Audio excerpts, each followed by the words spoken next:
rainy day in Nashville, Tennessee, but I'm here working on a special project. Come along.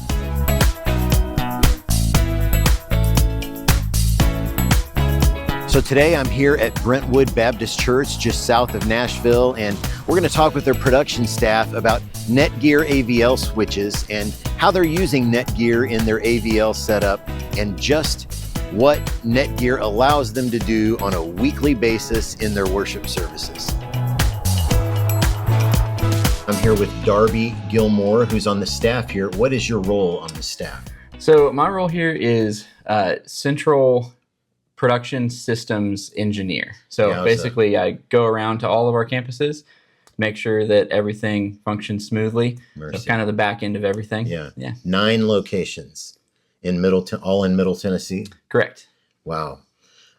So we're here today to talk about NETGEAR AVL switches. How many do you have?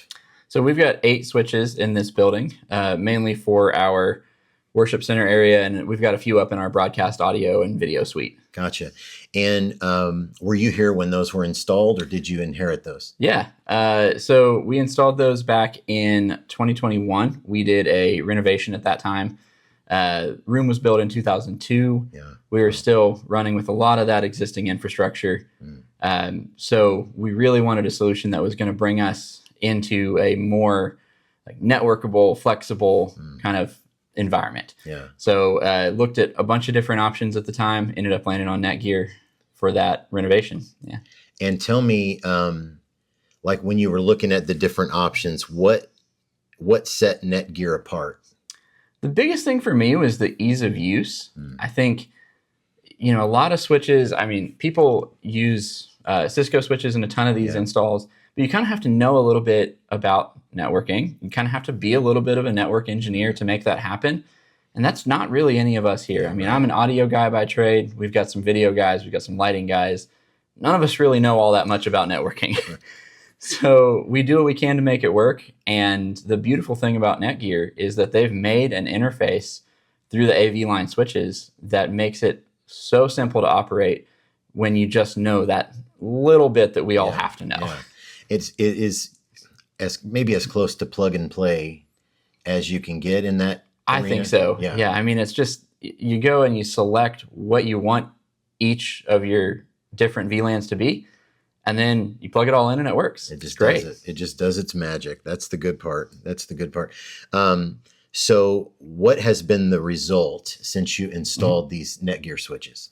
So I think the biggest thing is that we have not needed to reach out to our IT firm as much. Wow. Used to be that we'd have to ask them any simple little question. Port tagging, anything to do with any of our VLANs. Dante was a nightmare for us before because we had to work through so many different hoops of enterprise IT that was running on these switches. It was a converged network with all the Wi-Fi in the building and all of this other stuff. So it simplified all of that. We don't have to reach out to them nearly as much, and we're a lot more self-sufficient now. Yeah. I think that's always going to be helpful for anybody in church production. When you got this many moving pieces, especially on a weekend, what's your what's a normal attendance number on the weekend? I'd say we're sitting around 1,400 to 1,500 on each of our 3 services. In each service. Yeah. And then, do you even have a ballpark of what, over the 9 locations, what are you doing every weekend? I think average is around 6,000. Wow. Yeah. Unbelievable. Do you know what models of NETGEAR switches you have? Yep. We've got the M4250s. And then within that, there are a few different models for different PoE specifications, different uplink speeds, all that kind of stuff. Wow. So we've got a few of the 10 gig uplink, a few of the 1 gig uplink. But it's all of that M4250 series. Yeah. And then our core switch is one M4300. That's awesome. Say you're talking to somebody who's on the fence, they're doing what you guys did. They're looking at all the options. What would your counsel be to them as they're working to make their decision? Well, I think the biggest thing is you're going to have a network either way. Yeah. Everything, all technology now is moving towards that. If you don't think you're going to be in that realm, give it 2 years and you probably will be. Yeah. So the biggest thing is if you're going to have that either way, make it something that you can use. Make it something you don't have to spend hours, weeks, months of your life learning how to be a network engineer. Right. Make it simple, make it do what you need it to do, and you don't really have to explore much beyond that. Yeah.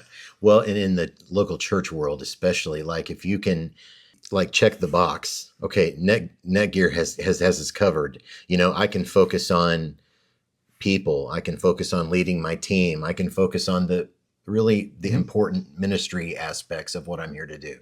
Absolutely. And that's the biggest thing for us is if you spend so much time managing the equipment that you're separated from your volunteers on a Sunday morning, how are you actually leading that team? Yeah. What are you pouring into them when you're spending all of your time pouring into equipment? Yeah. Wow. Well, Darby, I appreciate the time, man. Absolutely. And you can explore all the options that NETGEAR has to offer through the link in our bio. They're going to help you solve all kinds of problems with your network. So, Darby, thanks for the time, Absolutely. man. Appreciate it.